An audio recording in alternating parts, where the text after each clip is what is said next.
Hello, my friends. It's good to see you again. Another Thursday night for History with Mrs. Q. And I'll wait a few minutes to see how many people are going to join us tonight. Please feel free to say hello in the comments so I know that you're here, or anything you would like to say to me. Of course, you know I'm always interested in your opinions and your greetings and hellos. So please do say hello and tell me you've arrived. And in the meantime, I'll just wait here quietly for a moment until a bunch of people have joined us. And I see people are joining. Oh, here we go. Hello to everyone.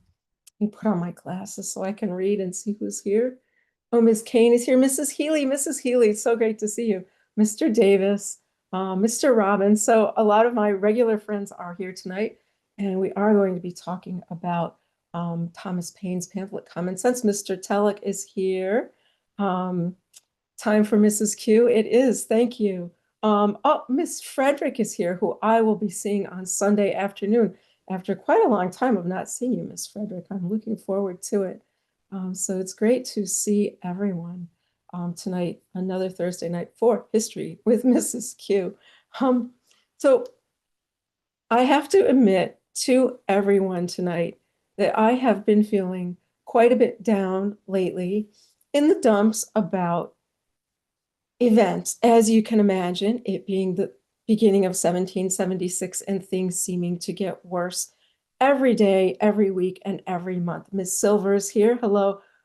Miss Frederick says she's also down in the dumps. Well, maybe when we see each other on Sunday, we can cheer each other up a little bit as things are quickly deteriorating. And I do hope that Mr. Paine's pamphlet is going to help us somewhat. But personally, I have to say that I was so down today that I left the shop early and came home and just put on my bedgown and bed jacket. And it had been like this pretty much for the entirety of today. Reliable 1944, hello from Long Island, hello to Long Island, I should say, and have been pretty much like this all day today, just thinking about circumstances and all of the things that have happened to us in the past year. I sat around for most of the day, you might be interested, and worked on a piece of lace that I've been working on slowly. So maybe one day I'll finish this lace. If I feel bad enough and don't work anymore, I might just finish this piece of lace that I've been working on for a long time. Um, this gentleman from Long Island, or lady, I'm not sure if it is, says something like Delta Force will fix King George. Well, I hope so. But what I'm mostly depressed about is simply my friends and neighbors and people coming into the shop who it seems impossible to get them to understand that we are at war. They seem to think we're still in a state of peace with England, and I'm truly not sure why. And it's incredible to me that so many people, when faced with a difficult decision to make of their own, suddenly forget our history and forget all of the bad things that happened to us in the past to put us to where we are today. So it's very frustrating speaking to people who can't even seem to remember that the reason we have Mr. Holt's newspaper with us, with Mr. Hamilton's wonderful columns, the Monitor, reminding us everything that has gone wrong, that the whole reason we have Mr. Holt is because of Mr. Zenger. I guess since it's 40 years ago, everyone has forgotten that Mr. Zenger spent 9 months in jail so that we could have a free press here in the city of New York. If Mr. Zenger could spend 9 months in jail for a cause in which he believed so deeply, perhaps some of us could face the sacrifices that are coming with a little bit more courage. For instance, last week I was visiting friends in New Jersey and I ran into the Reverend Edwards, Reverend Timothy Edwards, who is incredibly distraught over the two young men he has raised, who he has not seen since the end of September.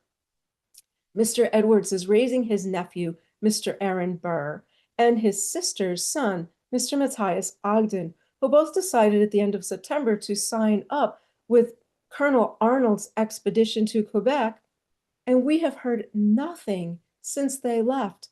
Poor Reverend Edwards is beside himself with anxiety, as is Mrs. Edwards, of course, who is waiting to hear anything she can from her brother, and of course from young Mr. Burr as well. Not only them, Mrs. Montgomery, the former Janet Livingston, was in the shop a few days ago, and of course she has heard nothing about her husband, General Richard Montgomery. So it is quite stressful for everyone who is waiting to hear of this expedition to Canada and what has happened to our men and if they will return. So we have that stress that we are coping with.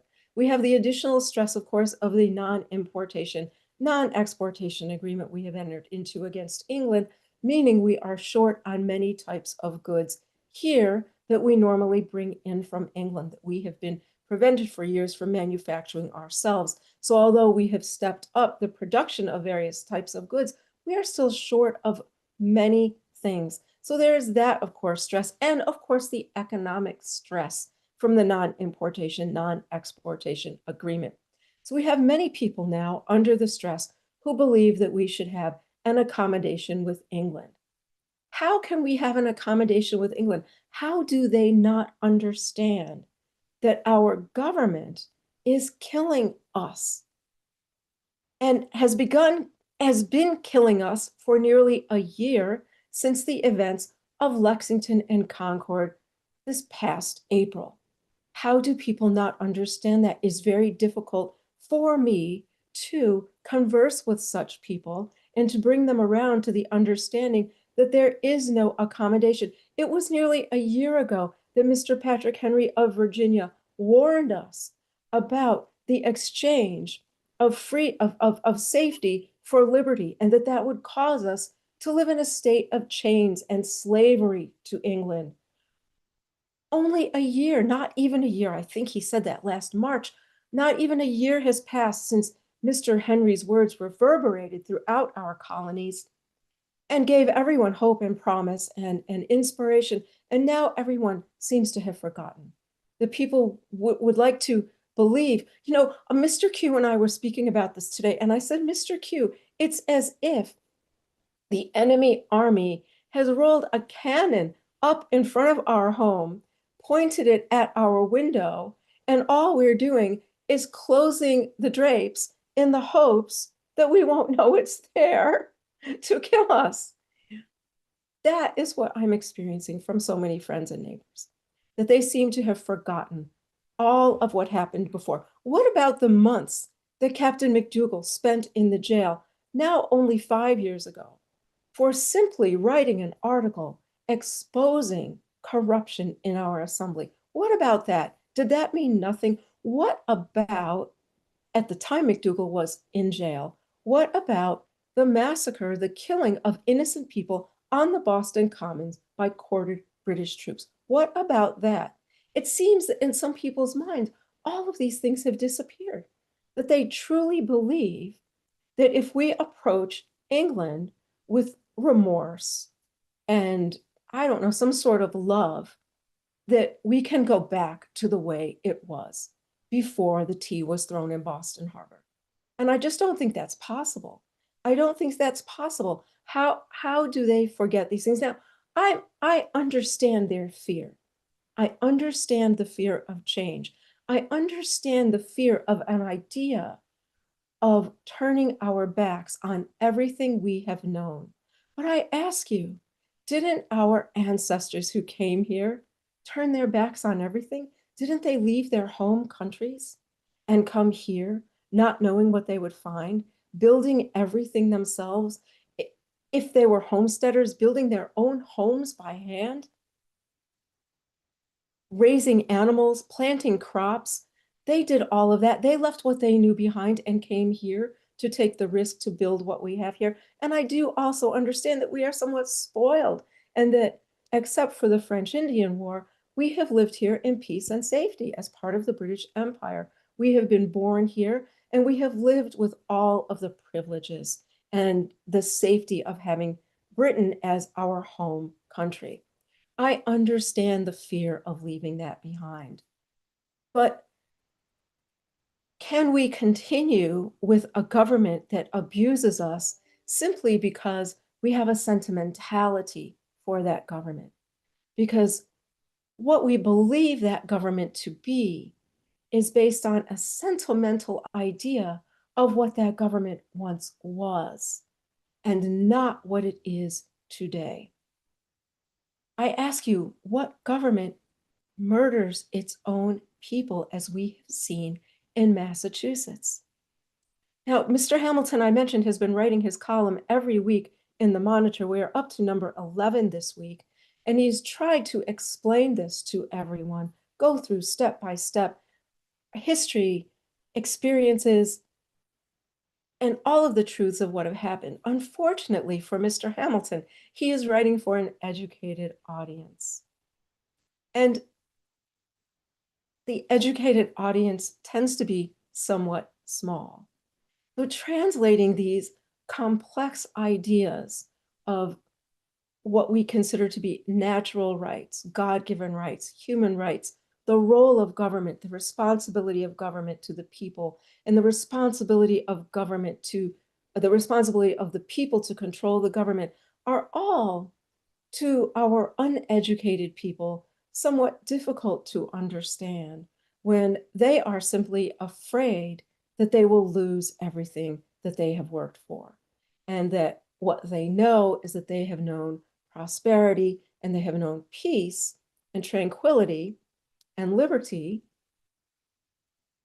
and would like to maintain that. But do we have our true liberty as guaranteed to us as British subjects? And that is what Mr. Paine is so brilliantly doing, explaining that. Mr. Paine has now taken his pamphlet, Common Sense, had it printed and distributed, and taking all of these lofty ideas that our educated ladies and gentlemen understand and put them in a terminology that regular people now can understand. And he has done a brilliant job of this. I was hoping that Mr. Paine's pamphlet would rally more people, although I probably should not be so disheartened as that it has not been out that long and has not circulated that far, and only a few of us really have had the benefit of seeing it. Hopefully, as it circulates more people will be inspired and educated by it. Mr. Paine has done a truly magnificent job at explaining difficult concepts to regular people, so that I hope that this pamphlet will travel to the towns and villages, and those who can read will meet with those who cannot and will read it to them, and the people will discuss what's in it. So what does Thomas Paine have to say that is so radical and I think so inspiring, but yet has not completely taken me out of my state of depression concerning the people around me?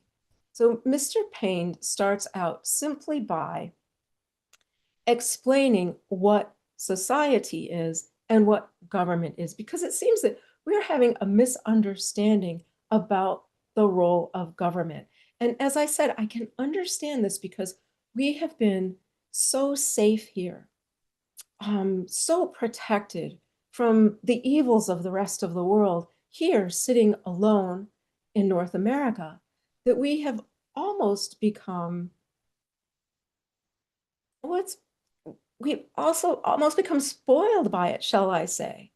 And that has turned into the belief that all of this is because the English government has taken care of us, that somehow the English government has provided us our safety, has provided us our liberty to live our lives here as we please, right? We can choose here where we would like to live, where we would like to build our home, whether we might like to lease a home rather than build a home, if we want to be a farmer or a blacksmith or a printer or a merchant, or like Mr. Q, a fur trader. We can decide these things for ourselves. We have the liberty to do so.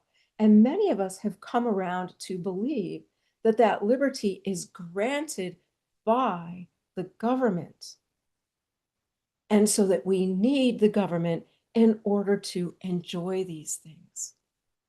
Now, Mr. Paine is explaining very clearly that that is not so. And he tells us that society, what we have among each other, our friends, our family, our society, is a blessing. It's a blessing to have this. But that government, even in its best state, as we have known, as subjects of the crown and until recently, is but a necessary evil. In its worst state, government is an intolerable evil. And he says, when we suffer or are exposed to the same miseries by government, which we might expect in a country without government, our calamity is heightened by reflecting that we furnish the means by which we suffer. So what Mr. Paine is explaining here is that all of the things now that are turning here to chaos and anarchy, since now we have various rebellions going on in different forms. We have people fighting in the street, people disagreeing with each other, Sons of Liberty, as they did last November, attacking Mr. Rivington's shop, destroying his printing press and frightening him off. It was just, what is today is the 15th. It was just the 10th that Mr. Rivington and his family boarded a ship to England. So are frightening people away, have shut down one of our newspapers. That all of this anarchy is happening as if we don't have a government. Yet if we're paying to support that government, then the calamity is worse because we support our own means of misery. And he goes on in the pamphlet to point out the various ways this is happening. And he says to us, he talks about how up until now, anyone who advocated for separation from England, so some of our more radical thinkers here who have been talking about separating from England for maybe 10 or even 20 years, were seen as, suspicious or have maybe lost their minds. But now that the things they predicted might come true are coming true, there is more of an audience for them. So he's taken up his pen to discuss that. And he also talks about the monarchy and the form of government. Now, you might remember that others have written before him about our form of government and what the responsibilities of government are to the people. For instance, 11 years ago, Mr. James Otis, writing his pamphlet on the rights of the people of the colonies. And I think 14 years ago, Mr. Stephen Hopkins of Rhode Island, writing his as well, and others that have come in between, all discussing the rights of the people and responsibilities of government. I think I have some messages here. Oh, John the Beagle Dad has arrived. He says it's 54 in Florida. It's a bit chilly here where I am, of course, because it is January. Often here the coldest month of the year. So Mr. Paine goes on to not just discuss the role of government, that government should be as small as possible to provide the minimal things that it is required to provide, which is the protection of one's life, one's liberty, and one's property. And that is all the role of government. That is the only role government has, no other. And that if they don't provide those things, it needs to be modified or replaced. But in common sense, he goes even further than that. I think I have, John the Beagle Dad says, Happy New Year to everyone. Although it isn't such a Happy New Year here in 1776 America, is it? He talks about the British government itself, and that the structure of the British government, we have been led to believe, is one that has been built to provide for our life, liberty, and property. He says, but the very structure of the government is meant to provide for the royal family and aristocracy, and not to the common people. This is very radical, but a very necessary message. So he talks about the evil of monarchy and the idea that any family through birth has the right to rule over others. He says this is against the law of nature and against God's law. And since our rights come from God and are inherent in nature, the idea of a monarch or a royal family is in conflict with those natural rights. And he goes on to say that the monarch is the last person who should be making any decisions for the common people, the subjects of England, because the monarch is removed from reality, that the monarch lives a cloistered life, separated from reality, and has no idea what life is about for the people over whom he rules. So he says the monarchy is evil.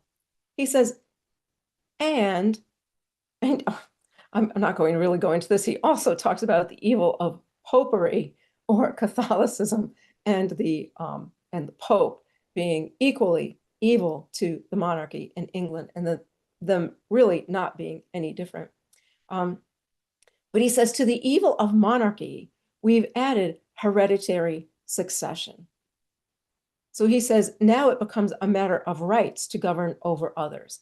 Hereditary succession or birth in the monarchy and in the House of Lords.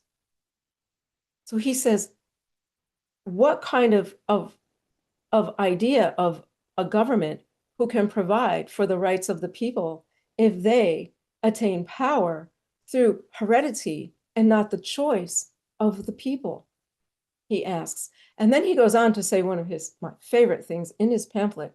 And he says, one of the strongest natural proofs of the folly of hereditary right in kings is that nature disapproves of it. Otherwise, she would not so frequently turn it into ridicule by giving mankind an ass for a lion, referring, of course, to the crown of England being a lion. So I very much like his idea there. So he says that no man should possess any public honors or power that is not given freely by the people. And he goes through and he explains how all of this works. He then explains that the idea that the House of Commons represents us and has a voice for us is also ridiculous. He says this is ridiculous. As we know, the members of the House of Commons all run for office. And to run for office, they need financing.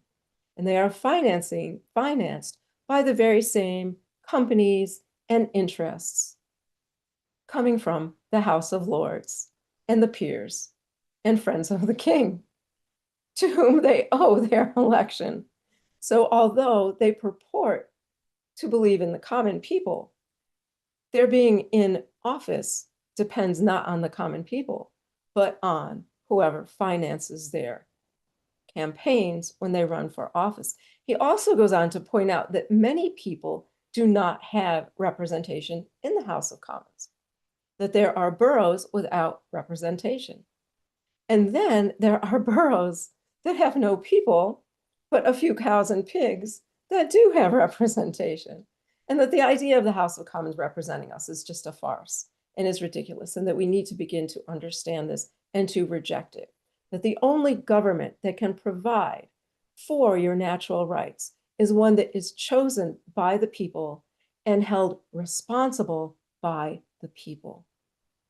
So very daring for Mr. Paine to be talking about this. And then he talks a little bit about the ridiculousness, of course, of the divine right of kings. Let me see what else I have noted here. Oh, and then he talks about how here in America, and this is very important, as it's true for my family and Mr. Q's family, are not from England. Most people here are not from England. He says he's writing from Pennsylvania. He's writing, his pamphlet is initially published in Pennsylvania, in Philadelphia. And he says only 1/3 of the inhabitants of the province of Pennsylvania are of English descent. And this is true also here in New York, where many of us are of Dutch descent, are of Portuguese descent, like Mr. Q's family, Spanish descent, my family, Italian descent, and even larger Scotch-Irish descent. So many of us are not even from England and owe nothing to England. So he says that our ideas of love for the English crown come out of sentimentality and not out of any realistic relationship that we have with them. And that we are Americans. They are not our mother country. That is just based on our hearts, but that it's time now to use our minds. Try explaining that to your frightened neighbors who, now that they're frightened, suddenly support all the excesses of government that they once were horrified by. That I don't understand, and is the reason I was home most of the day today, as I could not take another day of arguing with people in my shop. Mr. Q can argue forever, but I find it much more difficult to maintain that level of dissent in my life. And he says, it matters little now what the King of England either says or does. He has wickedly broken through every moral and human obligation, trampled nature and conscience beneath his feet, and by a steady and constitutional spirit of insolence and cruelty, procured for himself universal hatred. It is now the interest of America to provide for herself. She has already a large and young family, whom it is more her duty to take care of than to be granting away her property to support a power who has become a reproach to the names of men. And so he is saying that the king now, by invading us, has broken the moral laws against us, and that we here in America are a young and growing and strong family, and that we need to care for us ourselves now and not send our wealth to England. He says the present state of America is truly alarming to every man who is capable of reflection. We are without law, without government, without any other mode of power than what is founded on and granted by courtesy, held together by an unexampled occurrence of sentiment, which is nevertheless subject to change and which every secret enemy is endeavoring to dissolve. Our present condition is legislation without law, wisdom without a plan, a constitution without a name, and what is strangely astonishing, perfect independence and tending for dependence. So he says, since this happened at Lexington and Concord, England no longer governs us, yet we don't govern ourselves yet either. So we are in a state of no government, and we're held together purely by sentiment now, by feelings for each other, which every secret enemy or everyone here behaving on behalf of the crown is looking to dissolve. Let me explain. Since we have no true government now and are just being held together by our love of each other and our society, there are those looking to divide us against each other, turn us against each other, so that we will be weak and forget our strength and thereby succumb to England's power over us.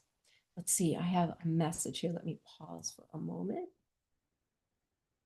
My dog Rex says that it is so sickening that even today, the people continue to accept kings and queens and constitutions as authorities, ruling upon the people.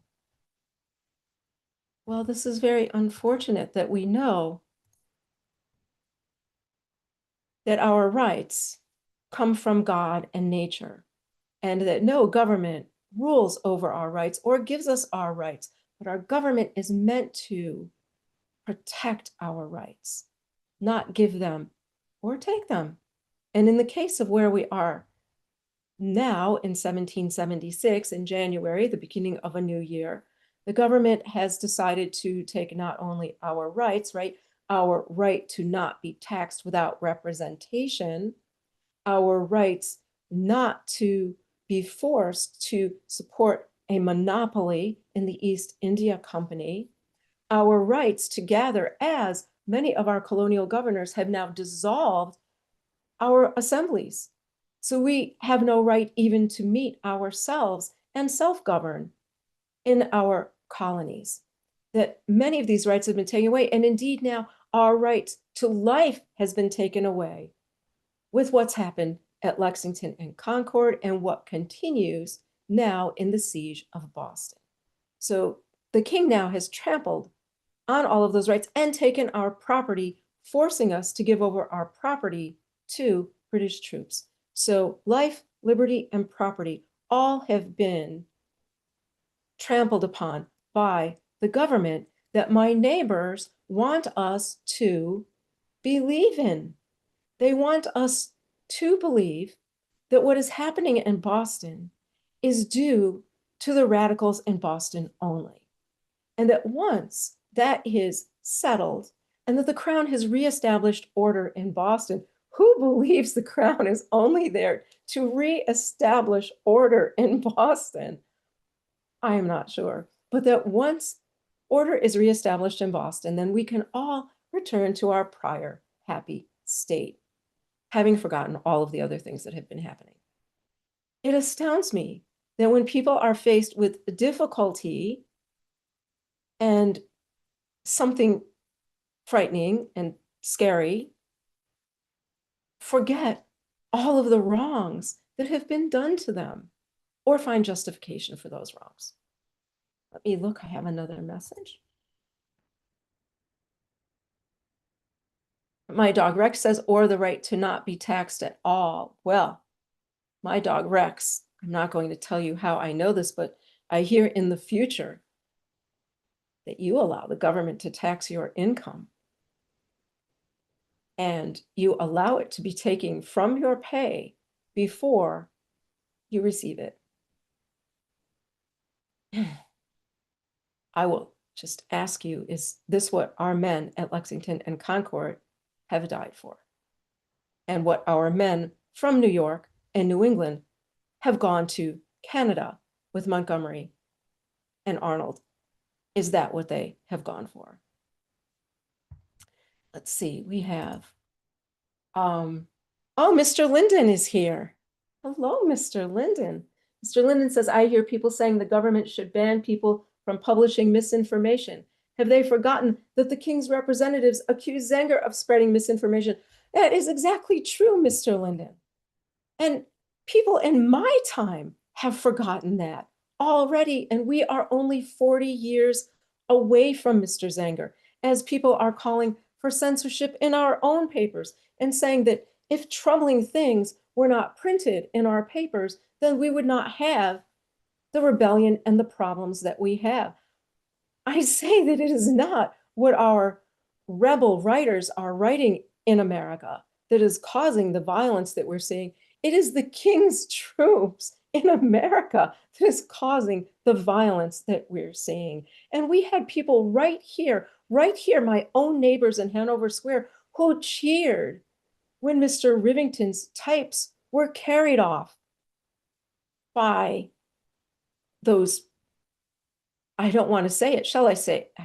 I can't say it, Mr. Q will never forgive me if I say it, but if carried off by those ruffians in the Sons of Liberty.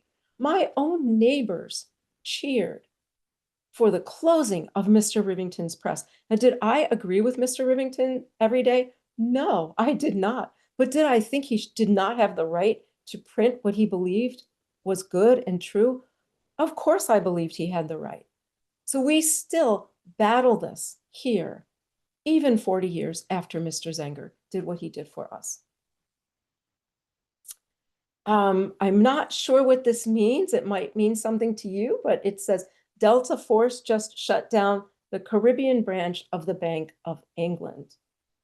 Well, I do know that there are British ships in the Caribbean now, and that they have been blockading Jamaica so that Jamaica cannot send us goods that we normally need from Jamaica to here in New York and also Philadelphia and other port cities. So I do know the British have blockaded Jamaica so that there can be no exports coming out of that island at this time, in retaliation, of course, for our non-importation, non-exportation agreement.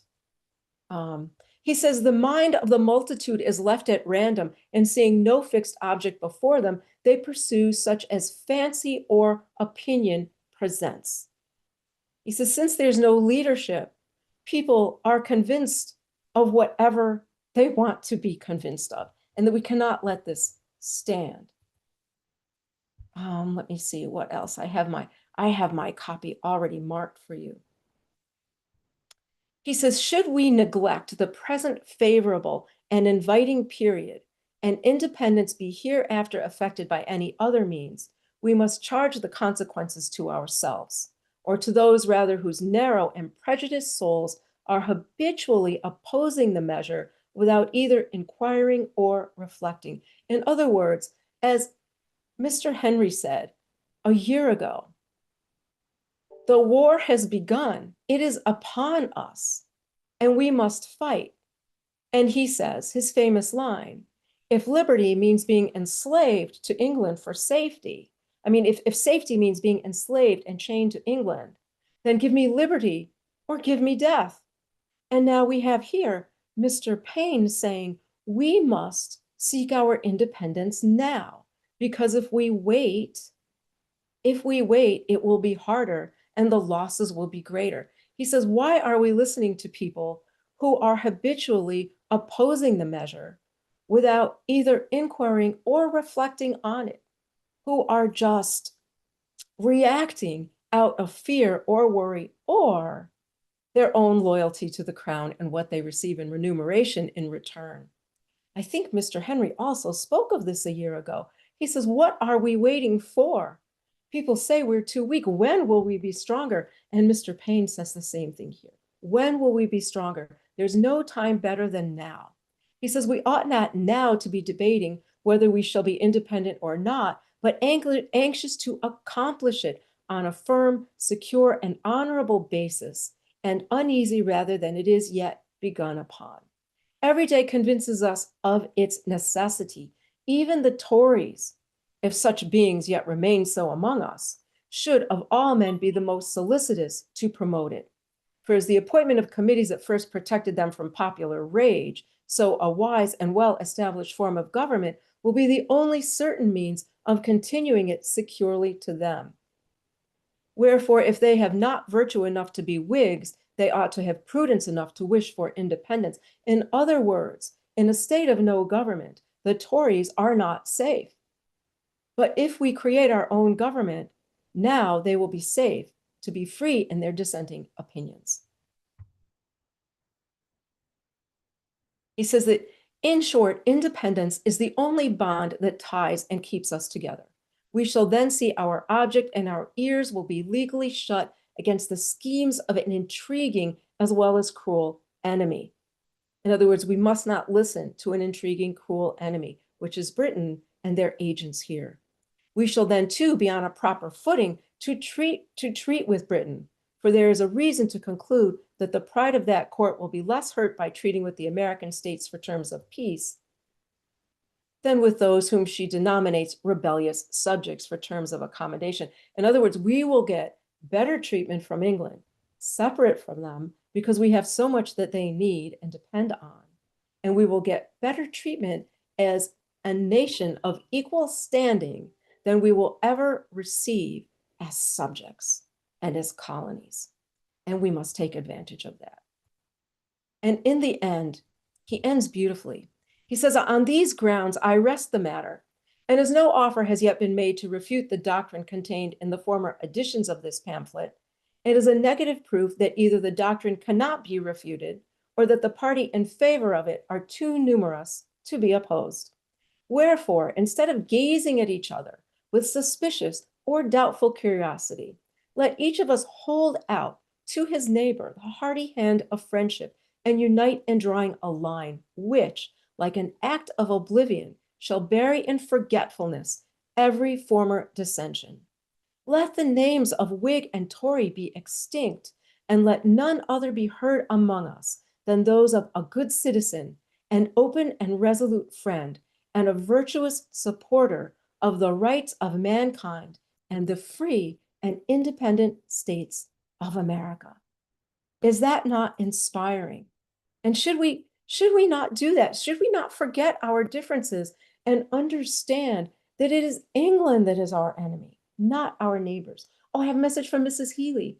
She says, in my time, I have seen Mr. Henry's speech in Williamsburg reenacted, and Mr. Henry must have been a stirring orator.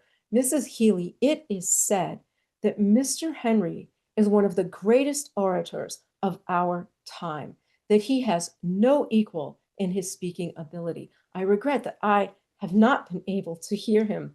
I have not been to Virginia to hear him, but everyone who has is overwhelmingly impressed with his abilities as a speaker.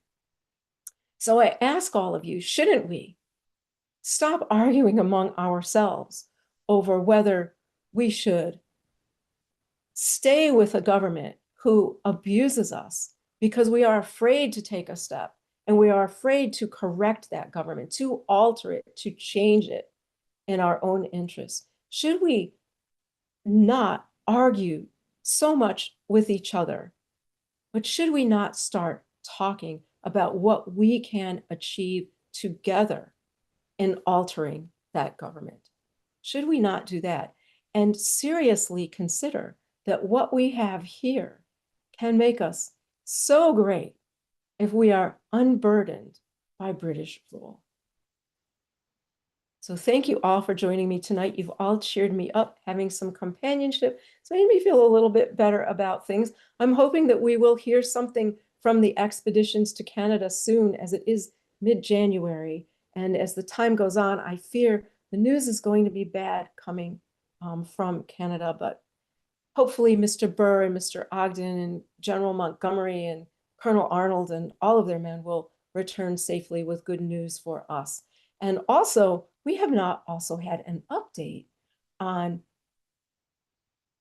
Mr. Knox's train of artillery to Boston. Remember, in December, Henry Knox left Ticonderoga, north of here, on Lake Champlain, with artillery to bring to General Washington. And we have not yet heard an update on that either, and how his travel through the Berkshire Mountains in winter is going. So hopefully we will have something on that soon as well. So thank you all again. Oh, let's see. Mr. White says, another enjoyable and educational evening. Thank you so much for joining me, Mr. White. And I hope you'll think about those issues. Our gentleman or lady from Long Island says, my grandfather, Lieutenant David Fellows, is with Arnold in Canada. Well, sir or madam, I hope that the news coming from Canada will be good. And Mrs. Healy says, I hope all the Q families stay nice and warm. We are, and you know, Mr. Q and we will get through it. It's not the first time we have disagreed with our neighbors. You know, we have been disagreeing since the Stamp Act and the Quartering Act and the Tea Act and McDougal being in the jail and everything else you can imagine. We have, you know, pretty much been on the radical side of. So I'm hoping that being on the radical side of this again, each time it turned out to be the right side, I think. But I do hope that our American neighbors can begin considering what we can do together to remedy our problems of government. Oh, our friend from Long Island, Reliable 1944 says, awesome presentation. Thank you so much. Please remember to like my video and share it. And join me again next Thursday for another evening in my salon with Mrs. Q Live. I'll be very happy to see all of you again. Hope you all have a good week. And of course, Sunday night at 9 p.m., you can find me on republicbroadcasting.org, where I will be talking more about these subjects of government's responsibility to the people and the people's responsibility to keep the government in check. Yes, we are waiting for Henry Knox's arrival in Boston, and Raffiani, Ms. Raffiani says, thank you for everything. Thank you for joining me every week. Thank you so much. Have a good night. And I guess I'll go back to my lace making for as long as light permits. Good night.